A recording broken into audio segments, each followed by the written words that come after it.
I used to think divorce was something that happened to other people.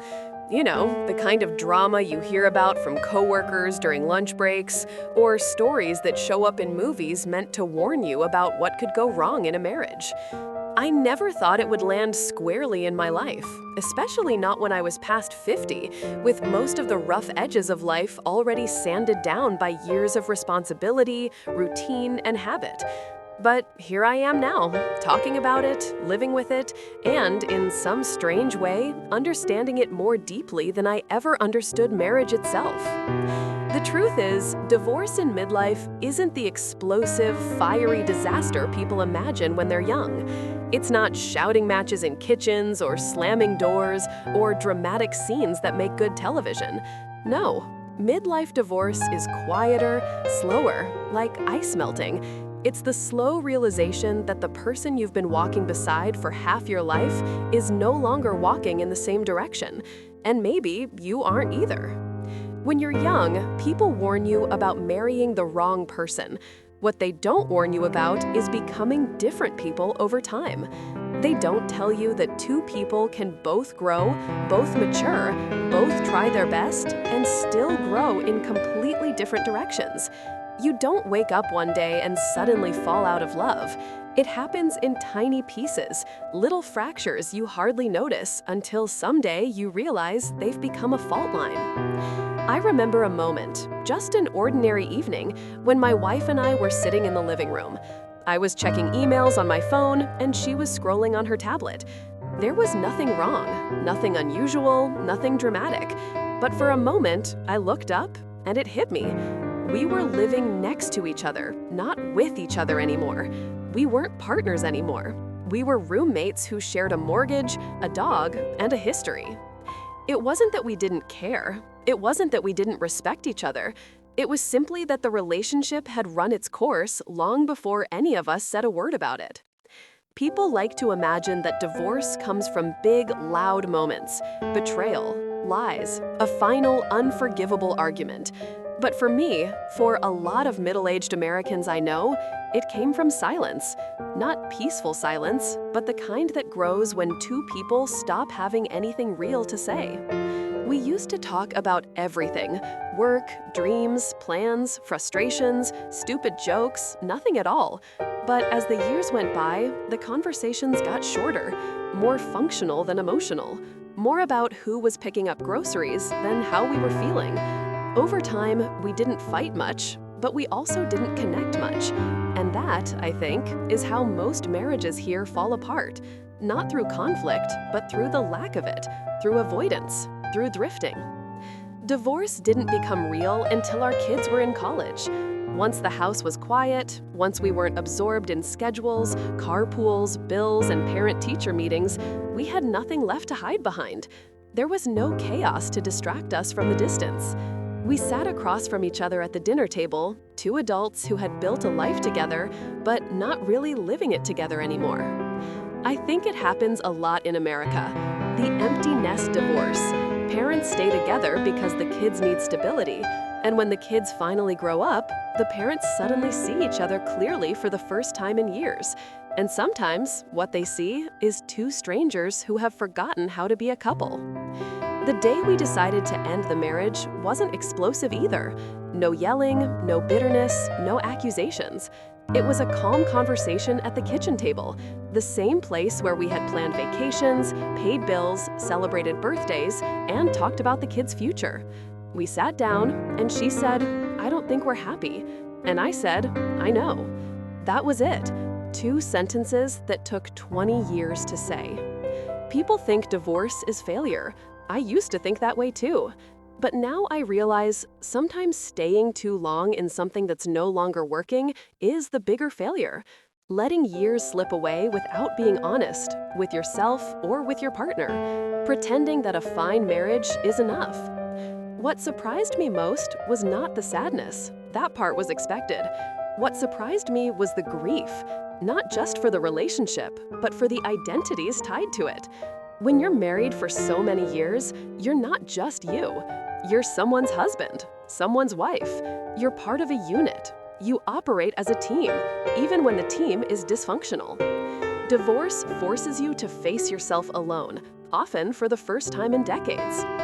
You learn strange little things: what kind of food you actually like, what time you naturally wake up, what hobbies you've secretly missed, which habits were yours, and which were compromises you made. I remember standing in a grocery store aisle after the separation, staring at cereal boxes like a confused tourist, realizing I hadn't chosen cereal for myself in over 20 years. I always just ate the brand she preferred. I didn't think about it.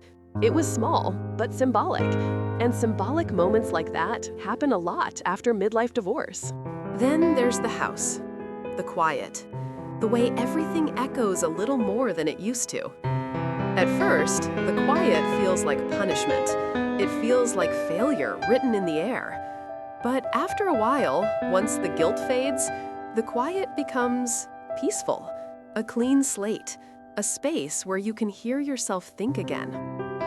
I tried dating again eventually, but let me tell you, dating at this age is a completely different universe. It's like entering a foreign country without a map.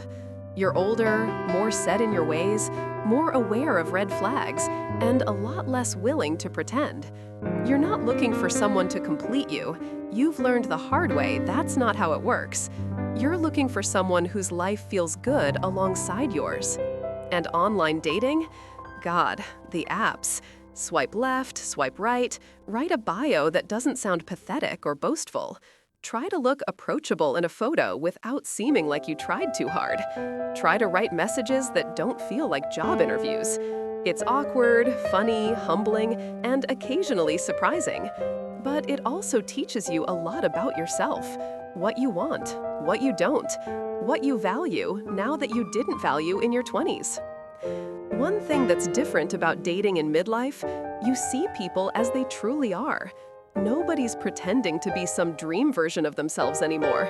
You meet single parents, divorced folks, widowers, people rebuilding, people figuring things out. There's an honesty there, a kind of rawness that's strangely comforting. My kids, well, they took it better than I feared.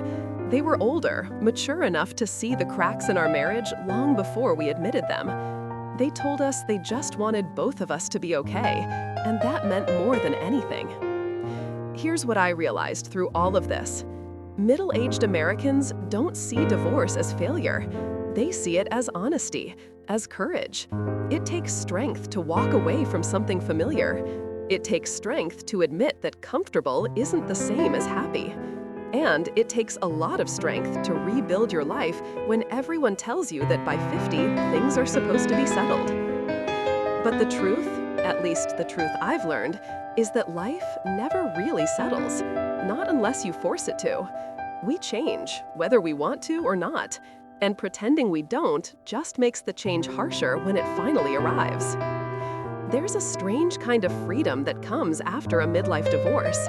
It doesn't show up right away. It comes quietly, in moments when you least expect it. When you're driving alone in the car and realize you're smiling. When you go to bed and feel a strange lightness instead of heaviness. When you wake up and notice sunlight falling into the room and it makes you feel something again.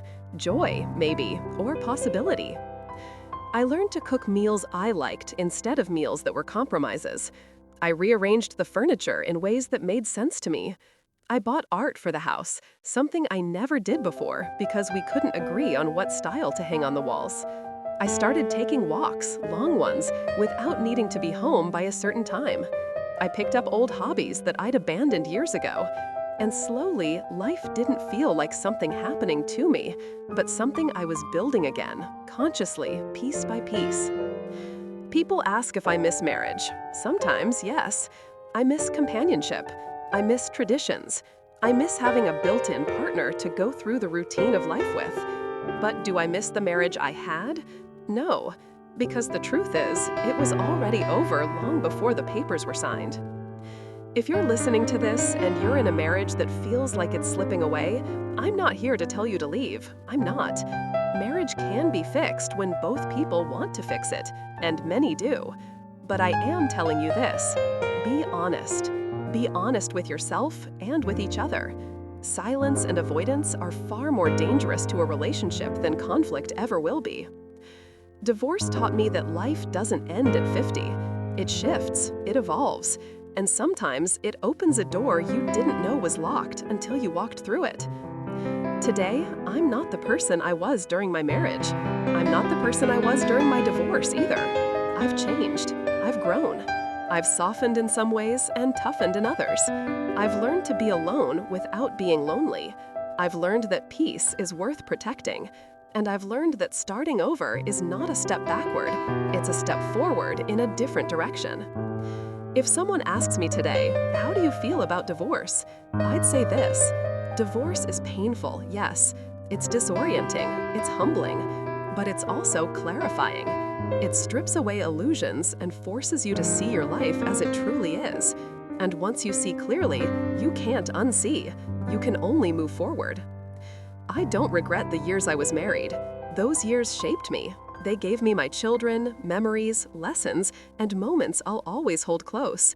But I also don't regret leaving, because ending a marriage wasn't the end of my life. It was the beginning of a different chapter. And despite everything, I'm grateful for that. Divorce didn't break me. It made me honest. It made me human. It made me someone who understands that love changes, people change, and life keeps moving whether you're ready or not. And now, for the first time in a long time, I feel like I'm moving with it. Now, I know this topic touches the core of so many of your lives. I truly want to hear from you. What does courageous look like to you in the context of midlife change? Have you found that a life after long-term marriage is richer or perhaps more challenging than you expected? What is the one piece of advice you'd give to someone standing at the precipice of this decision? Please drop your thoughts and stories in the comments below. Your shared experience, your empathy, can be the map and the compass for someone else who is just setting out on this journey. And if these kinds of honest, deep dives into the American experience of middle and old age resonate with you, please make sure you subscribe to the channel and hit that notification bell so you don't miss our next video. Thank you for spending this time with me. Be well, and I'll see you in the next one.